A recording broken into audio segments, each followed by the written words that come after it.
तारने वाला, जो तारता है उसको हम तारक हैं। तारक का दूसरा अर्थ हुआ जो ब्रह्म का साक्षात्कार कर रहे हैं उसको हम तारक हैं। तारक का अर्थ एक तीसरा नेत्र होता है। नाम का स्मरण करोगे तो जीवन में एक ऐसी आंख खुलेगी जिसके द्वारा परमात्मा तत्व का साक्षात्कार करो। नाम सुमिरन करो, संसार से पार हो जाओगे, और संसार से पार जाओगे तो कहां जाओगे? राम ही है। तो संसार से परे होते ही राम तत्व का साक्षात्कार होता है, और राम का जिसको साक्षात्कार हो जाता है उसका जीवन एकदम राममय हो जाता है। तो राम नाम को महापुरुषों ने तारक मंत्र बताया। अब तारने का अर्थ क्या हुआ? संसार सागर से तार, तो संसार से कैसे फिरोगे? एक बात, बारमुख वृत्ति हमारी रहेगी तब आप कहीं भी चले जाओ, संसार से बाहर नहीं जा सकते। और जब आप अंतर्मुख हो जाते हो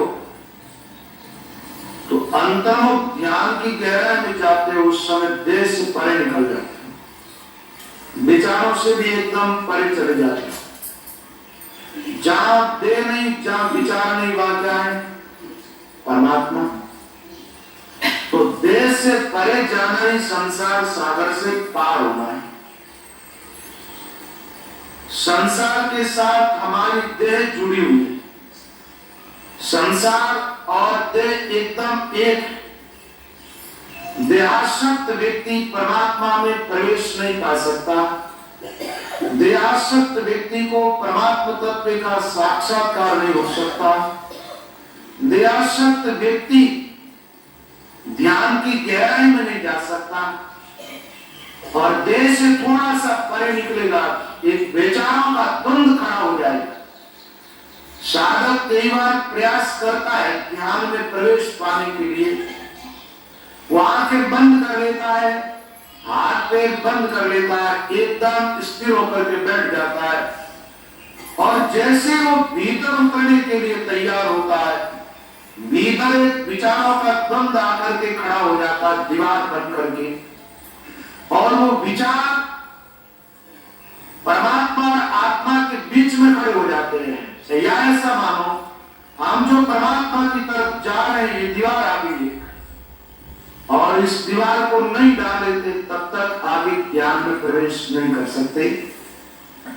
तो आज थोड़ी सी तारक मंत्र की बात कर लेता हूं मैं, और उसके बाद ध्यान में अपन किस प्रकार जाए।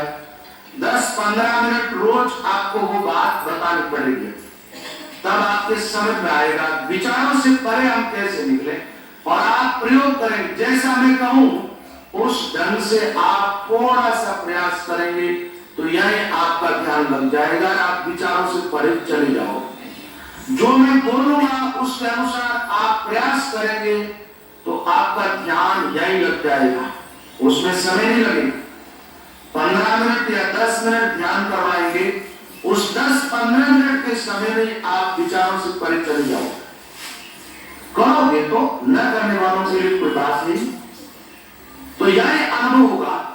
तो आदमी विचार करता है कि अनुभव में काफी समय लग जाता है। समय उन लोगों के लिए लगता है जो ध्यान में जाने के लिए तैयार ही नहीं होते, और जो तैयार नहीं होंगे उनको तो टाइम लगेगा, स्वाभाविक बात है।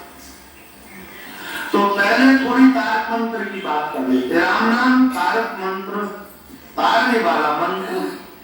राम नाम तारक मंत्र ब्रह्म का साक्षात्कार कराने वाला मंत्र।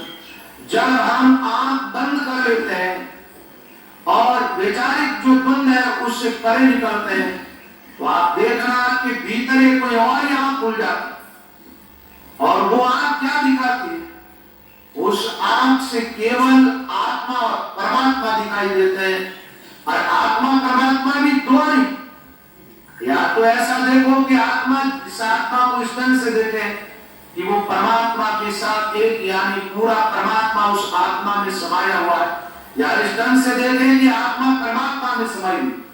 आत्मा और परमात्मा दोनों एकदम अद्भुत तत्व है, दो नहीं, दोनों देखोगे आप तो देखते ही जैसे ही मन में आया कि आत्मा और परमात्मा दो है, वैसे ही एक विचार खड़ा होगा और वो एक द्वंद्व होगा। फिर आपकी वो तीसरी आंख भी उस द्वंद्व को न देखने लग जाए। इसलिए भीतर जाकर के बहुत सावधान रहने की जरूरत है। जैसे बाहर अपने को कुछ भी नहीं देखना, भीड़ भाड़ के भीतर से निकलना है तो दृष्टि केवल हमारे सामने रहनी चाहिए। जैसे अपन घने जंगल के अंदर से निकलते हैं गाड़ी लेकर के, तो आदमी उस जंगल की तरफ देखने लगेगा, जंगल का सौंदर्य, किले और फूलों को देखेगा, तो वो गाड़ी ठीक से नहीं चला सकता। गाड़ी चलाने वाले को केवल रोड देखना है सामने, दाएं बाएं कितने फूल खिले हुए हैं और कैसे अच्छे सुंदर वृक्ष है, कितनी सुंदर हरियाली है। पहाड़ी क्षेत्र है तो वहां झरने चल रहे हैं, उन झरनों को नहीं देखना, उन नदियों को नहीं देखना, उन वृक्षों को नहीं देखना, पर्वतों की चट्टानों को और पहाड़ों के शिखर को नहीं देखना है।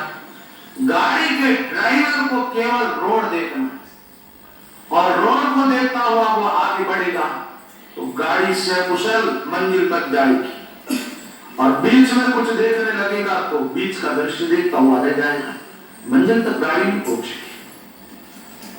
कई बार गाड़ियों के जो एक्सीडेंट होते हैं उसमें कारण क्या होता, ड्राइवर लोग सामने नहीं देख पाते, इधर उधर देख लेते हैं, या उस समय उनकी बुद्धि कुछ काम नहीं करती है तो हो जाता दुर्घटना। तो तारक का एक अर्थ तारणा, दूसरा साक्षात्कार करना। एक बात, कोई भी काम किसी से करवाना हो ना तो उसका महत्व तो पहले समझाना पड़ेगा। और आदमी की एक धारणा है कि कोई बड़ा आदमी आगे काम करता हो और वो कह दे कि मुझे इस काम में पूरी सफलता मिल गई।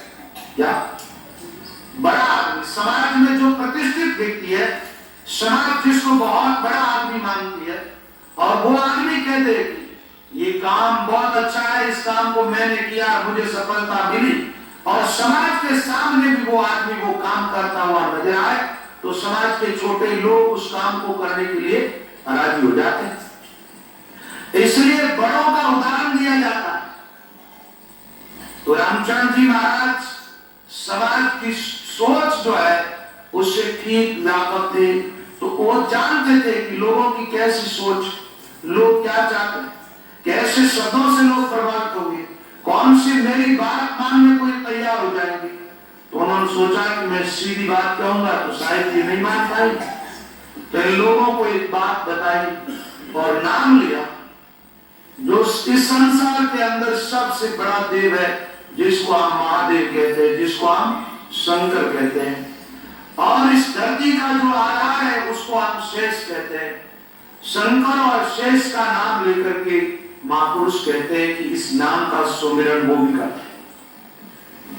शंकर जी राम नाम का स्मरण करते हैं और शेष जी भी नाम का स्मरण करते हैं।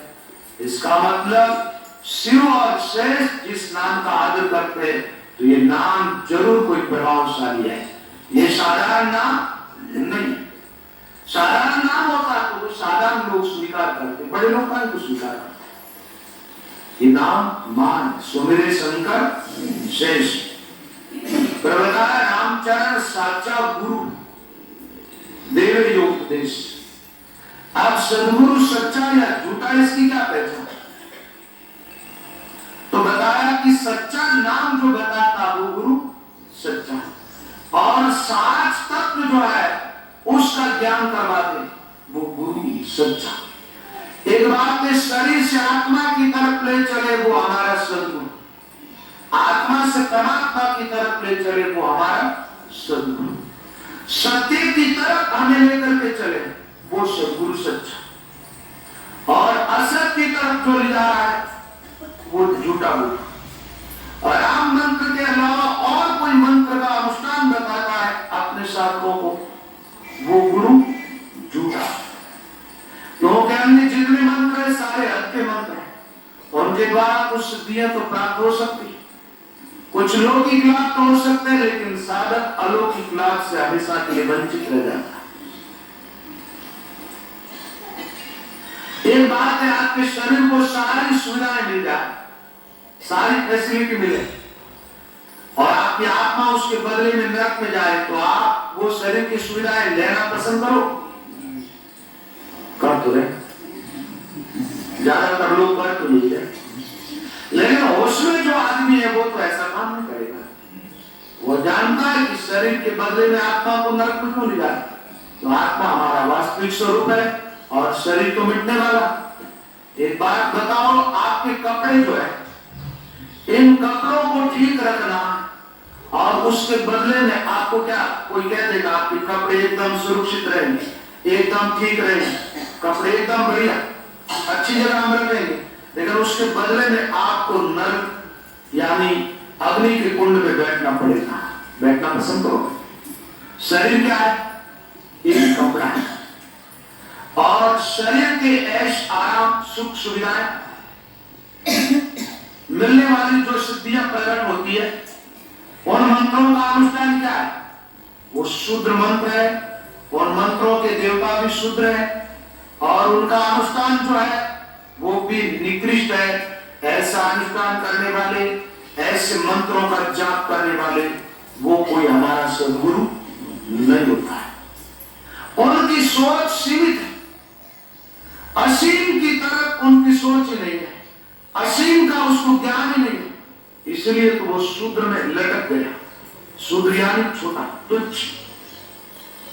तो सच्चे गुरु की एक पहचान, महात्माओं ने कुछ गुरु के बारे में बताया, और अधिकांश लोग क्या है, बीच में अटक जाते, पूरा गुरु नहीं मिलता, पूरा ज्ञान उसको मिलता नहीं, तो बीच में रह जाते, कहीं कहीं जाकर के अटक जाते।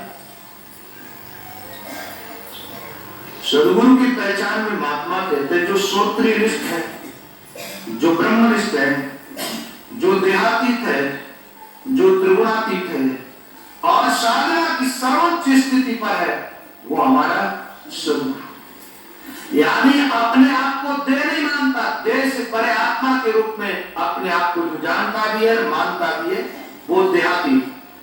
जो अपने आप को तीनों गुणों में नहीं, तीनों गुणों का साक्षी देखता है, और ऐसा देखता है कि तीनों गुण मेरी शक्ति लेकर के काम कर रहे, मैं इनका साक्षी हूं, इनका दृष्टा हूं, और इन गुणों से परे, ऐसा अपने आप को गुणों से परे मानता, वो त्रिगुणातीत। देह से परे अपने आप को मानता, वो देहातीत। श्रोत्रिय निष्ठा होता, शास्त्रों में जो आत्म कल्याण की बातें है, वो बातें जिस महापुरुष के भीतर प्रकट हो गई है, वो महापुरुष श्रोत्रिय निष्ठ। किसी भी ग्रंथ के अंदर कोई आत्म कल्याण की बात है, तो वो बिना ग्रंथ पढ़े अपने अनुभव के द्वारा वो बात बता सकता, वो हमारा सद्गुरु होता है। ज्ञान भी दो प्रकार का होता है, एक ज्ञान साधन करने के बाद जीवन में प्रकट होता है। तारक मंत्र की जो साधना है, तारक मंत्र का जो अनुष्ठान है, वो करने के बाद जो ज्ञान प्रकट होता हमारे भीतर, एक तो वो ज्ञान, और एक ज्ञान बाहर से लिया हुआ, बाहर से शब्द लिए, गीता पढ़ी, रामायण पढ़ी, वाणी पढ़ी, और वहां से अच्छे अच्छे शब्दों को चुन करके अपनी स्मृति को भर लिया। ये ज्ञान क्या है? उदार ज्ञान। और साधना करते हो जब अपने आप पे चले जाते हो, आप देह से परे निकलते हो, विचारों से परे निकलते हो, स्थूल देह, सूक्ष्म देह, कारण देह, इन सब से परे जाकर के एकदम आत्मा में प्रतिष्ठित होते हो, उस समय अनुभव ज्ञान भीतर प्रकट होता है। एक वो ज्ञान, एक बाहर से लिया हुआ ज्ञान और एक भीतर प्रकट हुआ ज्ञान, दोनों में अंतर क्या है? एक पानी का कुआं है और दूसरा धरती पर बनाया हुआ होल। एक तो किसान लोग होल बनाते हैं, तो उसमें क्या करते हैं? मिट्टी, पत्थर, सीमेंट आदि काम में लेकर के और दीवारें बना करके एक होल बना दिया जाता है। आप जानते हो वो होल एकदम खाली होता है, उस होल के अंदर पानी बाहर से डाला जाता है, बाहर से उस होद को पानी से भरा जाता है, भर दिया उसको। अब बताओ होद में से पानी निकलेगा क्या होगा? होद खाली होगा। और भरा हुआ पानी जो है उसको न निकाला जाए तो भी वो खाली हो जाता है। बुद्धि में जो कुछ हमने भरा वो बाहर निकालते हो तो उदार ज्ञान, और न निकालो तो भी बुद्धि धीरे धीरे खाली होती है। जो पकड़ दिया ना उसको बुद्धि का स्वभाव है, वो छोड़ती रहती है। आप जो शब्द याद करते हो, कंठस्थ करते हो, आप रोज उसका पाठ मत करो, बार बार दोहराओ मत, बुद्धि अपने आप उन शब्दों को छोड़ देगी, वो खाली हो जाएगी। अपन क्या करते हैं, एक शब्द को छोड़ा तो दूसरा शब्द जोड़ लेते हैं, उसको और बिठा देते हैं, खाली हो नहीं देते। तो होद के अंदर पानी भरा जाता है, होद का निर्माण बाहर होता है, और कुएं का निर्माण होता है वो धरती के अंदर होता है। कुआ खोदने वाले लोग क्या करते हैं, मिट्टी हटाते हैं जमीन के अंदर से, पत्थर आते हैं उनको भी हटाते जाते हैं। मिट्टी और पत्थर को हटाते हुए वो धीरे धीरे धीरे धीरे जमीन के अंदर गहरे जाते हैं। पानी तो वहां मौजूद है, मिट्टी और पत्थर हटाए और धीरे धीरे पानी वहां प्रकट हो जाता है। अब पानी जब प्रकट हुआ, वहां से पानी निकालो, निकालते जाओ, पानी नया आता रहेगा, वहां पानी की कोई कमी आएगी नहीं, क्योंकि पानी है वहां और होद में तो पानी भरा गया है। ऐसे ही परमात्मा है भीतर, गहराई में अपने आप में जाकर के डुबकी लगाओ, ध्यान में डूब जाओ, एकदम आत्मा के निकट चले जाओ, फिर वो आत्मा की बातें चाहे जिंदगी भर करते रहो तुम, क्योंकि आत्मा है, परमात्मा है, उस है तत्व का ज्ञान प्रकट होगा, उस ज्ञान का कभी अंत नहीं आएगा, बात होगी जो बढ़ता जाएगा। तो हमारा ज्ञान, हमारी सोच, हमारी साधना उस होद के जैसी नहीं होनी चाहिए। बार बार केवल नाम जब भी करते हैं तो बाहरमुख साधना, उससे भीतर का कुछ भी अनुभव नहीं होता है। तो साधक को कहा जा रहा, अपना घट को खोज रहे दिन सुमिरन, अपने घट को खोज। तारक मंत्र की जो साधना है वो साधना अंतर्मुख साधना, बाह्यमुख साधना है। जहां तारक मंत्र महात्माओं ने बताया, इससे आगे की बातें टोटल ऐसी है कि अपने आप में जाओ, भीतर प्रवेश कर जाओ, बाहर की दुनिया को एकदम छोड़ दो, बाहर से अपने विचारों को हटाओ, अपने आप पे जाओ। तो सच्चे गुरु कौन?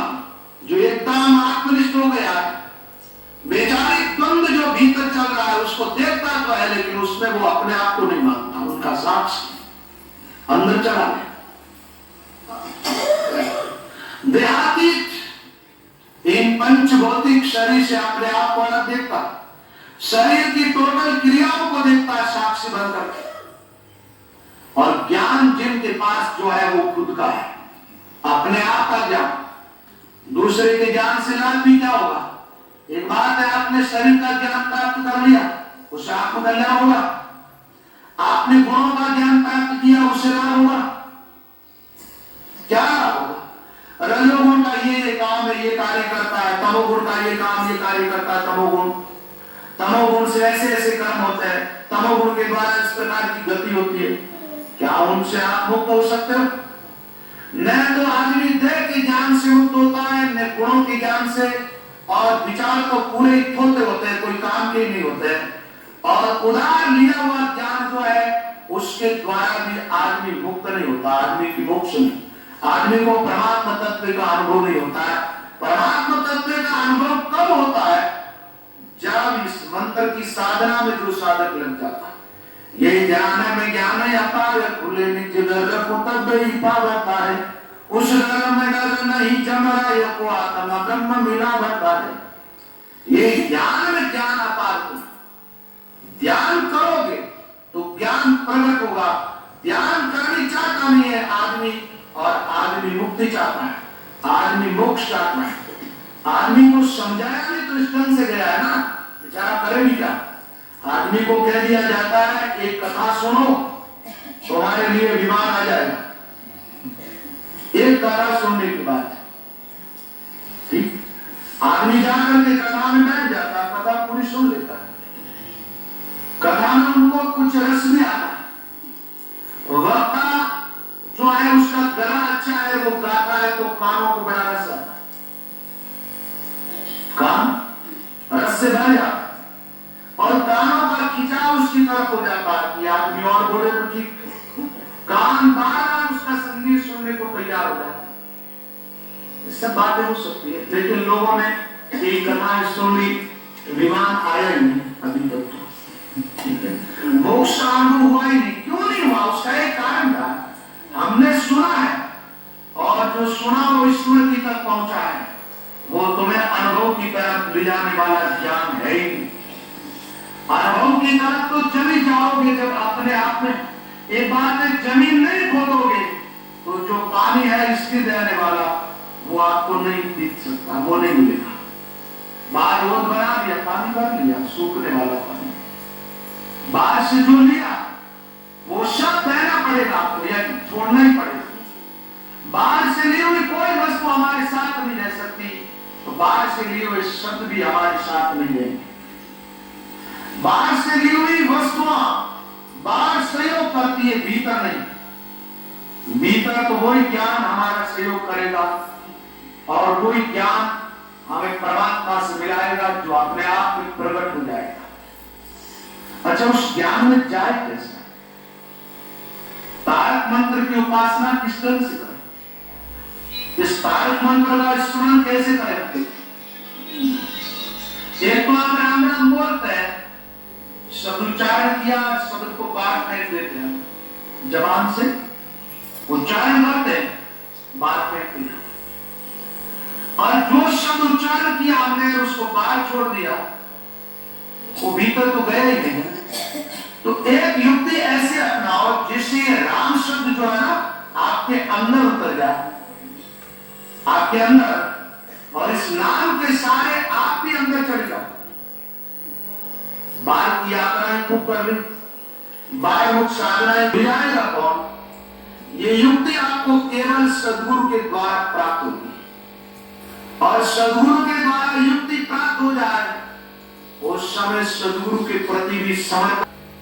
एक बात है, भगवान की कृपा बरस रही है, गुरु कृपा भी बरस रही है, लेकिन सामने वाला साधक उसको स्वीकार ही न करे तो लाभ पूरा नहीं हो सकता। महात्माओं की बातों का पूरा आदर करें और वो अनुभवी संत जिधर तुम्हें ले जाए उधर चलने को तैयार हो जाओ। क्या करो? उधर चलने को। वो बाहर कहीं भी ले जाएंगे, बाहर तो भटकाओगे, बाहर जो भी तुम्हें कोई लेके जा रहा है वो भटकाएगा, और जो आपको अपने आप में लेके जाता है उसका भरोसा करें। तो इस पर थोड़ी सी कुछ बातें बताऊं आपको। एक बात है, अंतर्मुख होने के लिए पहले अपने शरीर को थोड़ा समझना पड़ेगा। अधिकांश साधक लोग जो ध्यान करते हैं ना, वो ध्यान करने वाले क्या करते हैं? राम भजन करेंगे और वो त्रिपुटी के बीच में ध्यान लगाएंगे, कोई त्रिपुटी में ध्यान लगाएंगे, कोई, हर आदमी की सोच जो है मस्तिष्क की तरफ है। इधर भजन में बैठेगा, आप देखना आंखें बंद करके बैठता आदमी और ललाट खींचने लगता उसका। क्यों खिंचाई करता? बात यह है कि आदमी आंखें बंद करके बैठा है और अपना ध्यान मस्तिष्क में केंद्रित करनी चाहता है। और एक बात आपको बता दूं, मस्तिष्क के अंदर कभी ध्यान केंद्रित होगा ही नहीं, मस्तिष्क में कभी ध्यान लगेगा ही नहीं। आप प्रयास कर लिया लगाने का, और मस्तिष्क की तरफ जाने का रास्ता कोई और है जो एकदम ही उल्टा है। उस रास्ते से ऊपर जाओगे जब तो कुछ ध्यान लगेगा। मस्तिष्क जो है ना, दो हिस्सों में बैठा हुआ है। एक मस्तिष्क के भीतर का हिस्सा होता है, एक ऊपर का। मस्तिष्क का ऊपर का जो हिस्सा है उसके अंदर विचारों से ज्यादा और कुछ भी नहीं। क्या है? वैचारिक बंद। आप जैसे मस्तिष्क की तरफ ध्यान केंद्रित करते हैं, आप विचारों में जाकर के फैल जाते हैं, आपका ध्यान बिल्कुल नहीं लगता है। और कई बार आप कहते हैं कोई प्रकाश दिखाई देता, कुछ भी दिखाई नहीं देता, केवल आपके मन में कल्पनाएं होती है और कल्पनाएं कभी भी सच्ची नहीं हो सकती। कल्पनाओं में जीना ठीक नहीं है। कल्पनाएं आदमी को धोखा देती है। कल्पनाएं वास्तविकता से वंचित रखती है और कल्पना जो है वास्तविकता तक साधक को पहुंचने नहीं देती। इसलिए कल्पनाओं का परित्याग कर जिस किसी साधक को ध्यान की गहराई में उतरना है तो उसको क्या करना पड़ेगा? सबसे पहले अपने दिमाग को छोड़ना पड़ेगा। क्या करना पड़ेगा? अपने मस्तिष्क को छोड़ना पड़ेगा और मस्तिष्क से जो हट जाएगा वो आदमी ध्यान की गहराई में चला जाएगा और मस्तिष्क से नहीं हटेगा वो आदमी कभी ध्यान में प्रवेश नहीं कर सकता। आप जानते ध्यान में सबसे बड़ी रुकावट क्या? विचार। अब एक बात बताओ मुझे कि सारे विचार उत्पन्न कहां होते हैं? सारे विचार पैदा कहां होते हैं?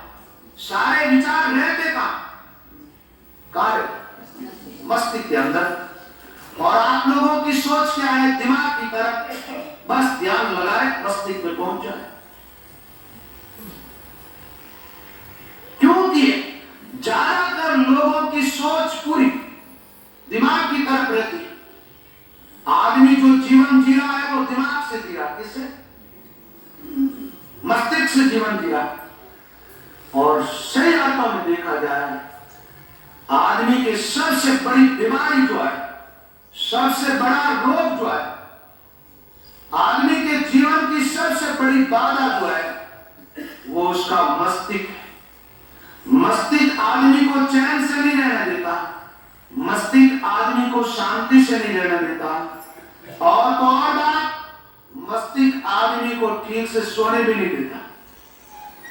जीने की बात छोड़ो, उसको नींद में भी नहीं जाने देता। मस्तिष्क में विचार जितने तेज हो जाएंगे उतना आदमी अशांत हो जाएगा। कल मैंने एक बात बताई थी, मस्तिष्क क्या है? एक मधुमक्खी का छाजा है। क्या है? और इस दिमाग में विचार वो मक्खियों की नहीं, मधुमक्खी के छाजे में आप देखो क्या मक्खी ही मक्खी। अब इस दिमाग के अंदर विचार ही विचार, विचार ही विचार, विचारों का पूरा द्वंद।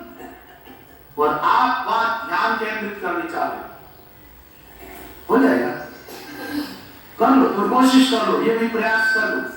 पहले अपना पूरा प्रयास करके आ जाओ, फिर सफलता नहीं मिले तो आ जाए। पूरा अपना प्रयास करो, अपनी मर्जी से जितना करना करना। और सफलता नहीं मिले तो यहां आना और यहां युक्ति जो बताई जाती है वो भी करके थोड़ा देख लेना। सफलता मिले, थोड़ी सी भी सफलता मिले तो फिर उसको बहुत बड़ी सफलता समझ करके उस रास्ते पर चल पड़ना जो आप पूर्णता की तरफ चलोगे, जो जो पूर्णता जीवन में आई जाएगी। थोड़ी सी सफलता मिले, थोड़ा ध्यान केंद्रित, आप लग जाना इस साधन। तो आदमी को क्या करना पड़ेगा? पहले अपने मस्तिष्क को छोड़ना पड़ेगा। आदमी का पूरा ध्यान कहां करें?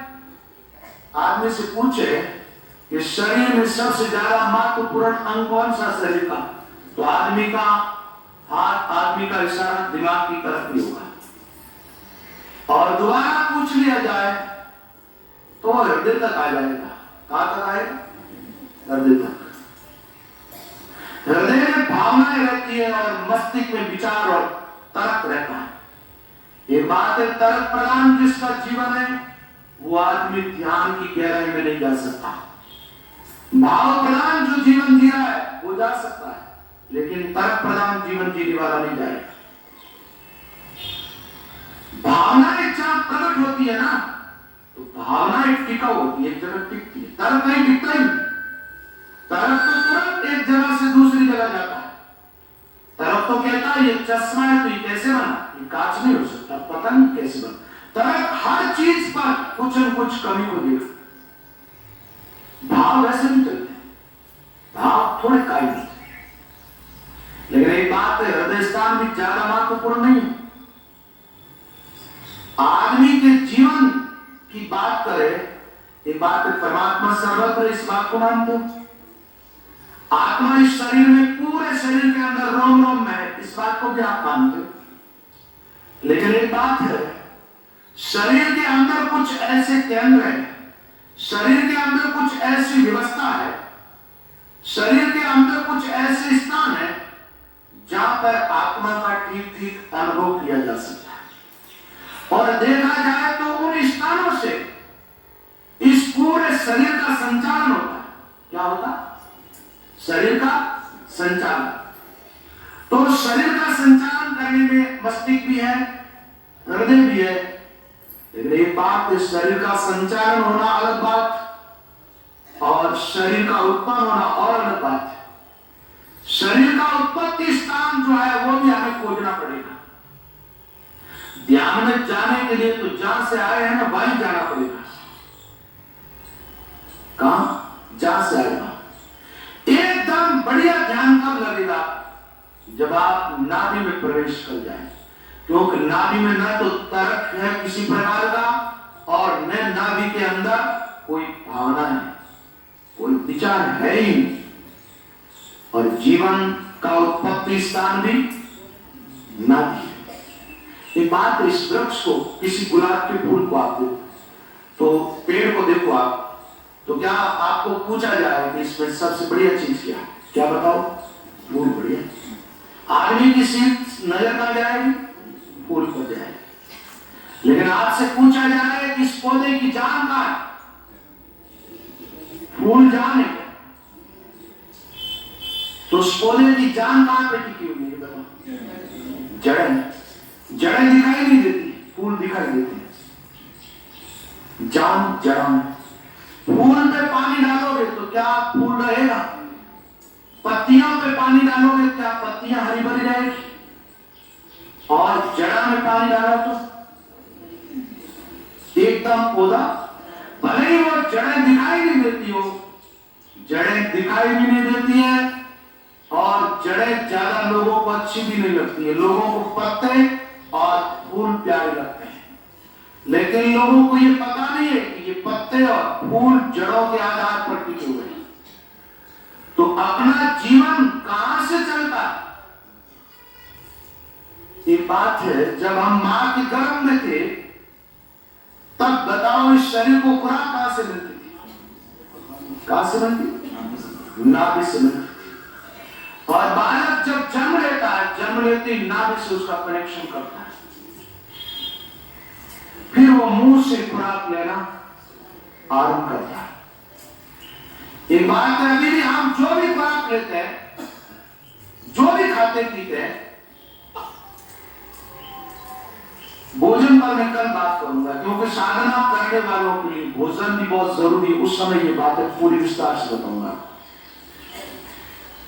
जो खाते हैं उसका रस बनता है पेट के अंदर, और उस रस को पूरे शरीर में कहां से पहुंचाया जाता है? कहां से पहुंचाया जाता है? नाभि से। अपने प्राणों का संबंध किससे है? नाभि से। एक बात है, आप नाभि से क्यों स्वीकार करें? आप मेरी बात हाँ में हाँ मिलाते जा रहे हैं। आपको ऐसा बोलना चाहिए, प्राण चलते हैं हृदय से। हार्ट की गति चलती है जब तक आदमी जिंदा है, और वो गति बंद हो जाए, एक बात बताऊं आपको, वो गति बंद हो जाए तो भी 4-5 मिनट आदमी जिंदा रहता है, और 4-5 मिनट के अंदर अंदर हृदय को वापस चलाया जा सकता है।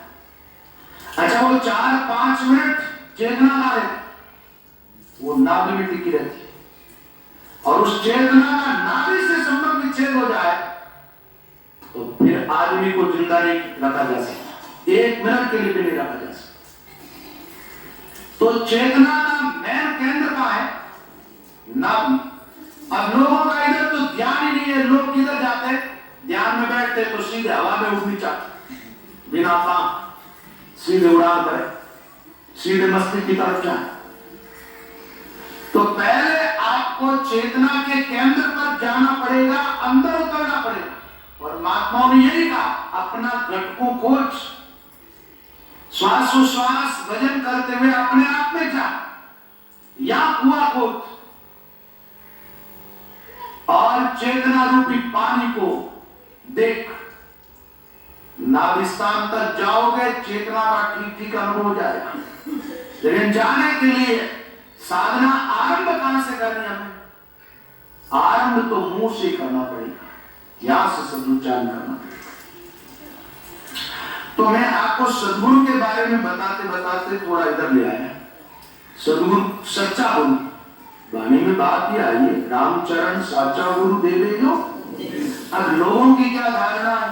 नंगे पैर चले वो सच्चा गुरु, नंगे चले शरीर पे कपड़े धारण न करे वो सच्चा गुरु, छाया में नहीं बैठते धूप में बैठे वो सच्चा गुरु, भोजन मिले तो ही पाए नहीं, एक दिन छोड़ा एक दिन पाए। यानी शरीर को जितनी ज्यादा यातना देने वाला हो उतना ही ज्यादा बड़ा महापुरुष। ये लोगों ने माना, ये न तो समाज के लोगों की धारणा ठीक है, और ऐसा जीवन जीवने वाले कोई साधु सच्चे नहीं होते। मैंने कई बार ये बात कही है, धीरे धीरे मैं उधर जा रहा हूं। जो जीवन सहज नहीं है, जिस जीवन में उलझने पैदा करनी गई है, वो आदमी सत्य तक पहुंच ही नहीं सकता। और उलझने किसी और की पैदा की हुई नहीं होती है, उलझने आदमी खुद पैदा करता है। परमात्मा का दिया हुआ जीवन एकदम मंगलमय, एकदम आनंदमय जीवन, एकदम सुखद जीवन। दुख जितना है वो आदमी का खुद का खरीदा हुआ। जीवन को दुखाए आदमी ने बनाया, और आदमी तो आदमी है, आदमी से अलग होकर के वेशभूषाएं बदल ले, और दुख में नरक में जीना ही जो पसंद करता है वो आदमी महाराज शरीर को यातना ही देगा। क्या अर्थ निकलता है? कोई अर्थ नहीं निकलता। शरीर को कितना ही कस लिया जाए, कोई मुक्ति का साधन नहीं है। शरीर को नष्ट करना भी कोई बड़ी बात नहीं है, साहस से आदमी कर सकता है। कई बच्चे रेल के नीचे आकर के मर जाते, जान दे देते, क्या उससे भगवत प्राप्ति हो जाती? और शरीर को यातना देने से होती है तो फिर तो हो जानी चाहिए। उससे ज्यादा शरीर को यातना और कौन देगा? शरीर से अपना संबंध तोड़ो ध्यान के द्वारा, ध्यान के द्वारा शरीर से आगे निकलो, न कि शरीर को सताओ। एक बात है, अब भाषण कम करो, प्रवचन करो, ध्यान करवाने, यहां कुछ करने की बातें चल रही। तो मैंने तारक मंत्र की बात बता दी कि पहले तो मां कुछ समझ लो इस नाम का, और फिर क्या करना चाहिए? नाम की साधना करनी। साधना करने वाले भाई बहनों को क्या करना चाहिए? देखो धीरे धीरे मैं उधर चलता हूं। वैसे आज तारक मंत्र से ही आरंभ किया कल मैंने, और एक एक बात समझाते हुए आगे बढ़ते जा रहे हैं। कल भोजन के बारे में बताएंगे कि साधक जो है उनका भोजन कैसा होना चाहिए, साधना करने वालों का आसन कैसा होना चाहिए, उनकी बैठक उठक, सारी बातें पर विचार करेंगे। आप देखिए 12-13 मिनट रहे तो उसमें आप सब साधना के लिए तैयार हैं। साधना में बैठने वाले साधकों को चाहिए एक तो अपना शरीर एकदम सीधा रहना चाहिए, बैठने वाले साधकों को एकदम सीधे बैठ जाना चाहिए। अपने सिर का ना पीछे की तरफ खिंचा हो, न गर्दन आगे की तरफ लटके, न दाएं बाएं। यही लोगों को मैं देखता हूं भजन करते थे ऐसे बैठ, गर्दन क्यों क्यों? गर्दन में बाएं हो न दाएं हो, न आगे हो न पीछे, समन काय श्रोग्रीव, काया ग्रीवा और सिर एकदम सम, एकदम सीधे होने चाहिए। बैठने के बाद साधक को हिलना बिल्कुल नहीं। क्या करना? वैसे तब क्या है कि यहां जितने भी आप लोग बैठे हैं वैसे ध्यान में चले जाए उस ढंग की बैठक नहीं। कारण कि भजन साधन करने वाले को चाहिए एक दूसरे से बिल्कुल हट जाए, एक दूसरे से चिपक करके न बैठे। आप देखना ये प्रयोग जो मैं करवा रहा हूं अनुभव में जाओगा। बैठे हो तो थोड़ी दूरी बना, जगह तो पीछे तक है, लेकिन अब पीछे तक किसको भी वैसे। देखो सत्संग सुनते अपन जब एक दूसरे से चिपक करके बैठे तो कोई दिक्कत नहीं, क्योंकि कम जगह हो तो दूसरे लोगों को बैठने की जगह मिल जाए। लेकिन जब अपन साधना में प्रवेश करें, साधन करने लगे, उस समय एक दूसरे से एकदम हट जाए। दूसरी बात यह है कि शरीर स्थिर, शरीर एकदम सीधा, किसी को अपने अड़ोसी पड़ोसी को टच न करें और दूसरे की चलती हुई ध्वनि को न सुने। जो श्वासोश्वास भजन करोगे तो भजन करते हुए जो एक ध्वनि प्रकट होती है, वो भी मैं आपको थोड़ा करके ही बता दूंगा कि इस ढंग से आपको शब्द उच्चारण करना है। और श्वास दोनों बराबर, यानी श्वास राम राम करते करते श्वास छोड़ो तो कितनी श्वास छोड़ते हो आप?